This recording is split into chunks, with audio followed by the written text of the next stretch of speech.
Iron Supporting Food Banks collects food and cash donations for needy families in Newham Borough and beyond. Please consider making a donation via their Just Giving page, the link for which you will find in the description section of this stream. Come on, you Irons! West Ham are massive, everywhere we go! West Ham are massive, everywhere we go! Everywhere we go! West Ham are massive, everywhere we go! West Ham are massive, everywhere we go! Everywhere we go! Hello, ladies and gentlemen. Welcome back to the West Ham Massive. Thanks for joining us. Please don't forget to drop a like on the stream because that really does help the channel out tremendously. And don't forget to click subscribe if you are new around here. These things are completely free of charge to you. They take a couple of seconds of your time and they help to grow the channel. Thank you very much indeed for your support. We're here to discuss match day 17. It's going quick this Premier League season. Match day 17 of the Premier League, where we have a home fixture against Brighton and Hove Albion. Ben, give me your thoughts on the opposition that we've got to face at the London Stadium this afternoon. Well, they're very much a bit of a bogey team for us at home, especially. I'm sure you'll get the graphics up.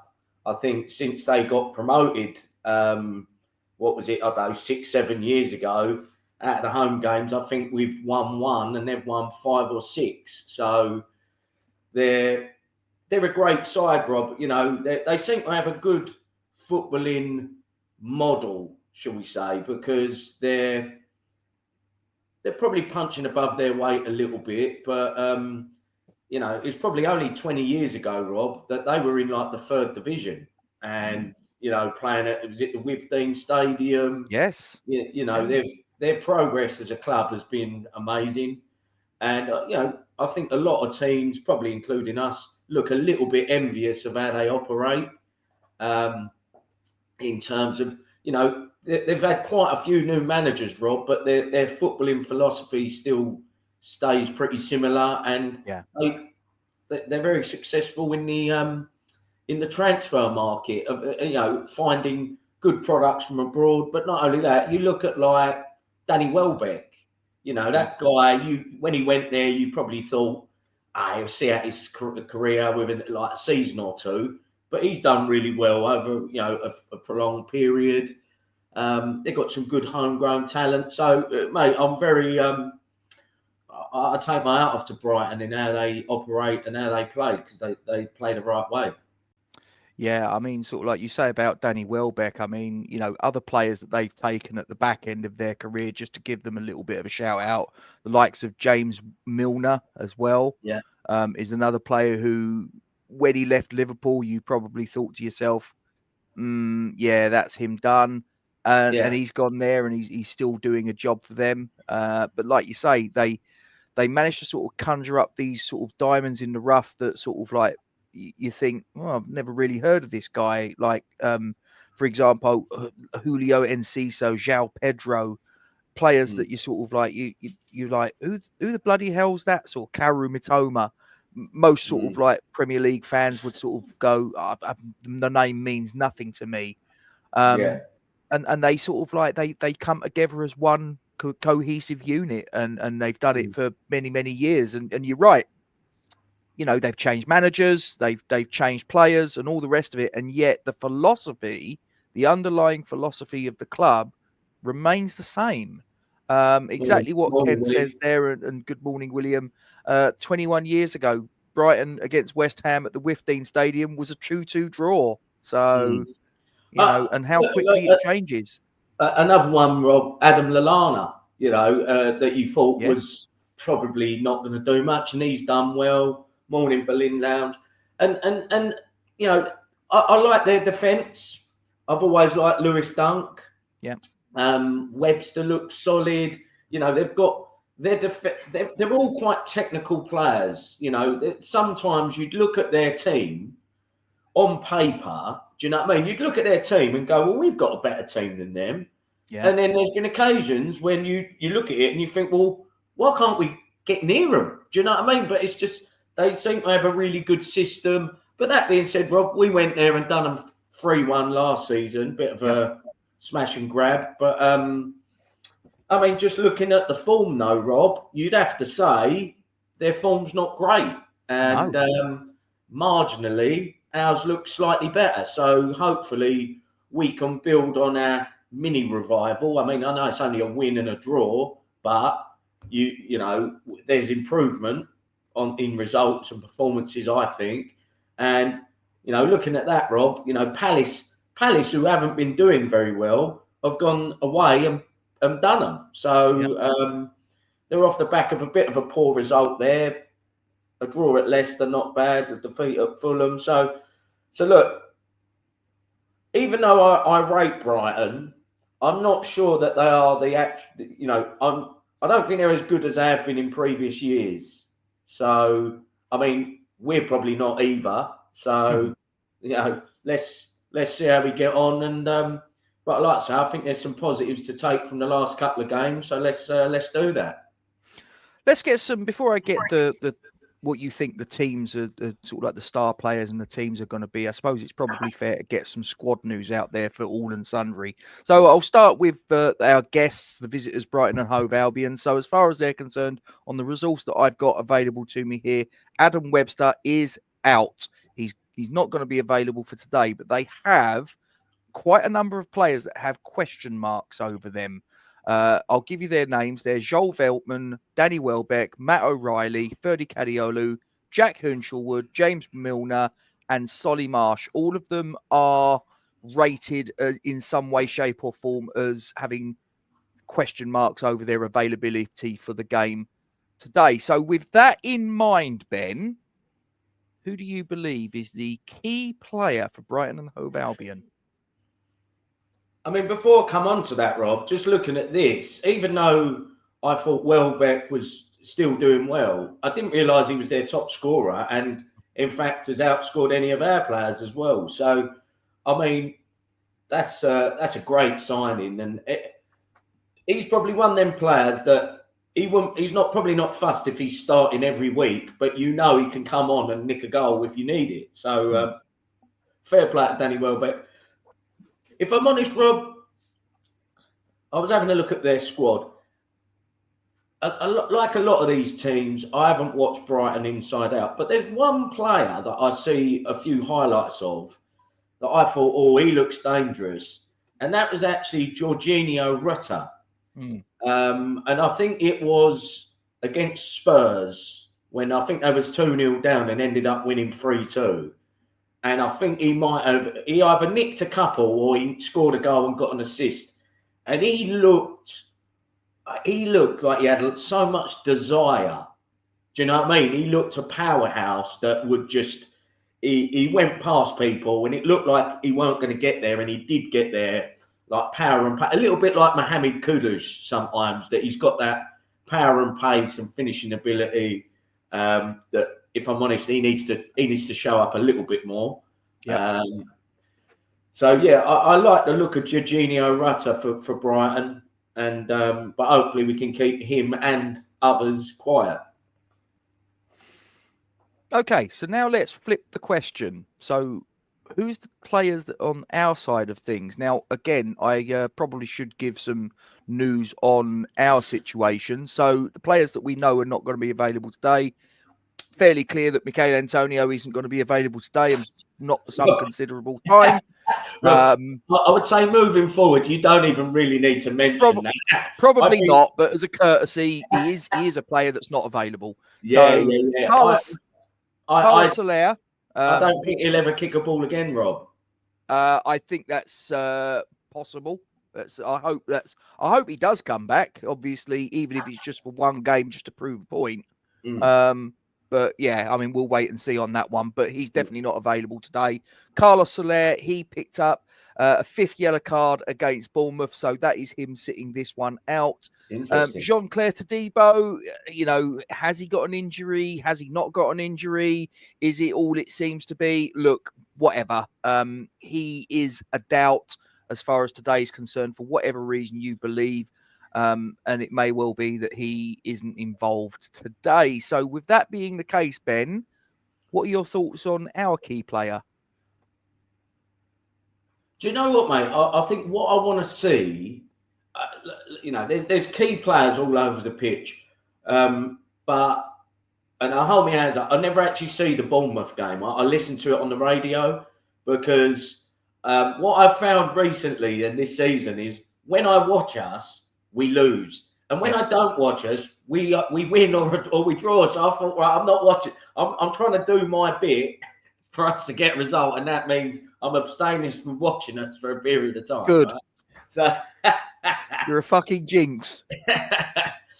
But round the world cruise I'm going on, and if you walk up the gangplank, I'm getting off. But by the sound of it, I heard it seemed like Max Kilman had a good game, and I think for me, your positive results are built from the back. So I think Kilman being solid and dependable and throwing himself in front of everything and his good passing, for me, that'll be the key to a positive result.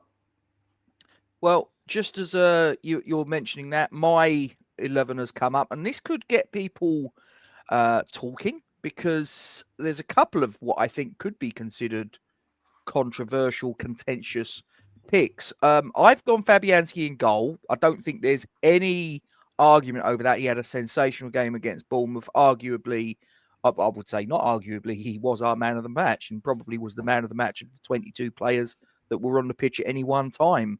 But I have remained with Kufau at right back and Wan-Bissaka at left back. Now, the reason I've gone with that is quite simply that Kufau's come in. Obviously, Emerson had a suspension against Bournemouth. Again, this is something that concerns me, Ben, and I'd be quite interested to know your thoughts. Discipline-wise, we've been shocking this season. Even the managers picking up yellow cards and getting bans. We're getting people missing games for cheap, trivial things, really. But they're just doing them again and again and again and racking up the disciplinary points, missing games, this, that, and the other. And this could prove critical for our success or failure this season. But as far as Kufau's concerned, I don't think he did anything wrong. Quite the reverse. I think he had a really good game. Got forward to good effect. Yes, he probably should have scored that chance that he had in the first half. But, look, he's a fullback. He's not really sort of someone that you believe is ever going to score. I think if he'd have had 6 shots at President Kennedy back in 1963, President Kennedy would have survived. But there you go. That's another story. But I would put him at right back. I would keep Wan-Bissaka at left back. For me, Emerson's just going to have to wait. It's as simple as that. Kilman, no problem at all. Mavropanos, mate, he's got a mistake in him. He'll have a game like he did against Bournemouth where he looks good for 85 odd minutes, and then he'll make one critical error, and that will be the difference between success and failure. For me, if Tadebo's fit, I would play him. Now, I have to stress this isn't necessarily what I think Lopetegui will necessarily pick. This is my 11. Souček and Alvarez, I think they're a must, no problem at all. But then the question is, how do you replace Carlos Soler? Because for me, in the last sort of few games, you mentioned we've had a bit of an upsurge in form and performances and results, whatever. And he has been a part of that. And he wasn't a player that at the beginning I thought was any good. He's proved me wrong. And he's now become one of the first names on the team sheet. So having him out is quite a big loss, which be quite interesting to see how Lopetegui goes about replacing him. But I would put Paqueta on the left because he played on the left in that game last season at the Amex when we beat them 3-1. He played there and he played a key role in that win. I'd have Kudus central, therefore. I'd have Bowen on the right, and I'd have the big fucking German up front. Give him 60 minutes, whatever. And then sort of like maybe change things around and sort of like bring on Somerville. The legs of the opposition are starting to flag. Bring on a player with raw pace. Move the pieces of the jigsaw around. Depending upon, who's playing well, who's not. You could possibly take Paqueta off and move Kudus over to the left or keep him central, put Somerville on the right. You could move things around, move the pieces of the jigsaw around. But that would be my starting 11, Ben. What about you? Oh, mate, it's a very difficult one at the moment because, like you say, there's a few players in and out of form, a few players that are showing little glimpses. So I can definitely see the logic behind your lineup, Rob. And actually, I think your one is probably going to be fairly close to the starting lineup, especially midfield and up front, maybe not defensively. Now, yeah, Fabianski in goal, fantastic. I hear he played really well. Although I'm in the minority here, and I don't want to upset anyone. Listen, the free kick, fantastic free kick. It wasn't in the corner. It wasn't in the top of the goal. And his positioning, if his positioning was better, I reckon he saves it. And I think a lot of goalies would save that. My God. It was so far out that unless it's in the fucking top corner or right in the corner, the goalie should save it. Anyway, we'll move on from that. Wrong un. So Fabianski in goal, although, he needs to buck his ideas up. Do you know what, Rob? I'm going to go for the same back four as you. I don't know what's going on with Todibo. Like you say, Mavropanos for me, he's still quite young for a centre half, but I just feel like he's not a first choice centre half. He's a third or fourth choice that can come in and do a job if people are injured. But if we're relying on him, like you say, I don't think he's got the concentration, and he does seem fairly slow. So I'm hopeful Todibo and old matey boy Lopetegui can kiss and make up if they need to. Kufal, like you say, Rob, he's got the shirt at the moment. I know a few of the guys are saying Mitoma would eat him alive, but at the end of the day, Bournemouth have got some lively wingers and attackers, and I don't think they ate him alive. You know what I mean? So there was a concern last season that when people run at Kufal, he just backs off, and that's why we bought Wan-Bissaka. But like, I'm a believer in what you've said, Rob, that if you've got the shirt and you've played well, you should keep it. So 100%. I'd keep Wan-Bissaka on the left. Obviously, it was great to see Scholes get a run out, but, I think Wan-Bissaka should get the nod. And not only that, Rob, if Todibo's out, then it probably will be Mavropanos. Well, as I say, according to what I've got, as I say, I said during, you might not have been here, Michael, I did say that there was a doubt over Todibo. This is my 11. This is what I would play. If he's fit, I'd play Todibo ahead of Mavropanos. Anyway, carry on, Ben. And actually, Rob, what I think Kufal brings us, if full crew plays up front, who I would play, Kufal's got a good delivery. Probably better than Wan-Bissaka, if I'm honest. I'd say he's a better crosser of a ball, and that's why he's had quite a few assists over the years. Yeah. So I'd keep with that. In the middle, Rob, obviously I agree with you. Soler is looking like he's getting used to the Premier League, and he'll be a loss. So I think it will most likely be that midfield and up front. Might be Paqueta in the middle and Kudus out wide. Albeit I think Alvarez needs to buck his ideas up, Rob. I'm not really seeing too much from him this season, other than him being a bit of a liability and picking up bookings and sendings off. And I actually think Rodriguez, when he come on the other week, was putting himself about. So I wouldn't mind seeing Rodriguez replace Alvarez. And look, Lewis Orford was on the bench. And mate, I really think this guy's going to be the future of our midfield. So I'd love to see him get some minutes under his belt. But I think this starting lineup is telling me, Rob, is that, in January, we need a top quality centre back. And I don't know who's out there. Maybe we'll do a transfer show on that. Mm-hmm. But we're looking light at centre half. And we're looking light up front. So we need to address those two areas desperately, I think. I'd also say that we need a mobile central mid. I don't think, I've said that Carlos Soler has come in and impressed me in the last few games, whatever. But I think in terms of having an energetic box-to-box midfielder, we haven't got one in the sort of like in or around the starting 11. I mean, maybe Lewis Orford is that guy. I don't know. But it doesn't seem at the moment that Lopetegui believes that he is the guy yet. Whether he becomes that guy, I don't know. And look, it's a difficult balancing act, Rob. And I think I hope that the reason we brought the likes of Soler and Rodriguez in is that for a year or two they'll do, and then we've got Potts and Orford to really challenge. Yeah, listen, I want us to have a successful team, and I want us to have a good team. But I also think if no one knows for sure, but if you've got a good indication, you've got two good young lads. I don't want to put someone in by someone that blocks their pathway to the team. But look, we'll wait and see. I think there's options, but like I say, broadly speaking, Rob, my team would be the same as yours, maybe with a couple of tweaks here and there. Like I say, Alvarez, I need to see a lot more from him. Yeah, 100%. Otherwise he'll be having a spell on the bench. Yeah, absolutely.